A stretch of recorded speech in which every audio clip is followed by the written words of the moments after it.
ನಾನು ಇವಾಗ ನಿಮ್ಗೆ ತಿಳಿಸ್ಕೊಡ್ತಾ ಇರೋದು ನಮ್ಮ ಅಕ್ಕೆಬಾಳಿನ ನಾಗಪ್ಪ ಅಂತ.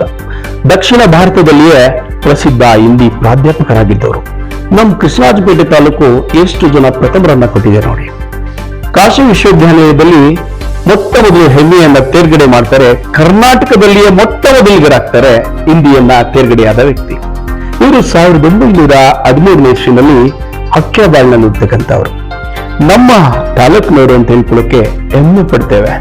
ಇವರಷ್ಟೇ ಅಲ್ಲ, MA ಪಾಸ್ ಮಾಡಿದ ನಂತರ ಮೈಸೂರಿನಲ್ಲಿ ಹಿಂದಿ ವಿಭಾಗದ ಮುಖ್ಯಸ್ಥರು ಕೂಡ ಆಗ್ತಾರೆ. ಹಿಂದಿ ಪ್ರಾಧ್ಯಾಪಕರಾಗಿ ಮೊದಲು ನಂತರ ಮುಖ್ಯಸ್ಥರಾಗ್ತಾರೆ.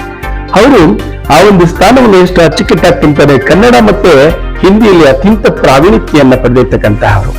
ಬಾಬು ರಾಜೇಂದ್ರ ಪ್ರಸಾದ್ ಅವರ ಬಗ್ಗೆ ಒಂದು ಮಹಾನ್ ಕೃತಿಯನ್ನ ಬರೀತಾರೆ. ಅಷ್ಟೇ ಅಲ್ಲ, ಶ್ರವಣಬೆಳಗೊಳ ವಿಶ್ವವಿಖ್ಯಾತವಾದ ಗೊಮ್ಮಟೇಶ್ವರ ಶ್ರವಣಬೆಳಗೊಳದ ಬಗ್ಗೆ ಹಿಂದಿಯಲ್ಲಿ ಅಮೂಲ್ಯವಾದ ಒಂದು ಪುಸ್ತಕವನ್ನ ಬರೀತಾರೆ. ದಕ್ಷಿಣ ಭಾರತದಲ್ಲಿ ಅದು ಅತ್ಯಂತ ಪ್ರಚಲಿತವಾಗಿ ಮುಂದುಗುವಂತಹ ಒಂದು ಕೃತಿ ಕೂಡ ಆಗುತ್ತೆ.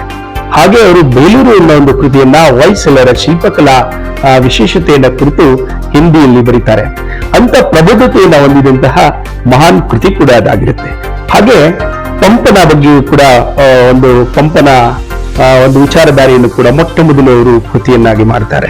ಈ 4 ಕೃತಿಗಳು ಅವರ ಶ್ರೇಷ್ಠ ಕೃತಿಗಳು ಒಂದು ಕೂಡ ಆಗ್ತದೆ ಆತ್ಮೀಯರೇ. ಏನೇ ಆಗ್ಲಿ, ನಮ್ಮ ತಾಲೂಕಿನ ಎಷ್ಟು ಪ್ರಥಮರು ಎಷ್ಟು ಕೊಟ್ಟಿದ್ದಾರೆ ನೋಡಿ. ನಮ್ಮ ದೊಡ್ಡಕ್ಯಾತ್ನಲ್ಲಿಯ ರಾಮಯ್ಯನವರು ಲೂಯಿ ಬ್ರೈಲ್ ಅಂತ ಕರೆಸ್ಕೊಳ್ತಾರೆ. ಹಾಗೆ ಹಾಗೆ ಮೊಟ್ಟ ಮೊದಲು ಕಲಾಮಂದಿರವನ್ನು ತಂದವರು ನಮ್ಮ ಅಕ್ಕೆಬಾಳ್ನವರು. ಎಷ್ಟು ಜನ ರೇಡಿಯೋ ಆಕಾಶವಾಣಿಯಲ್ಲಿ ಕೆಲಸ ಮಾಡಿದವರು ನಮ್ಮ ಅಕ್ಕೆಬಾಳ್ನವರು. ಎಂತಹ ವಿಶೇಷತೆಯನ್ನ ಕೊಟ್ಟಿರ್ತಕ್ಕಂತಹ ನನ್ನ ತಾಲೂಕು. ಒಂದು ಸಣ್ಣದಾಗಿ ಈ ನಾಗಪ್ಪ ಅವರನ್ನ ಪರಿಚಯ ಮಾಡಿಕೊಡುವ ಒಂದು ಪ್ರಯತ್ನವನ್ನು ಮಾಡಿದ್ದೇನೆ ಆತ್ಮೀಯರೇ.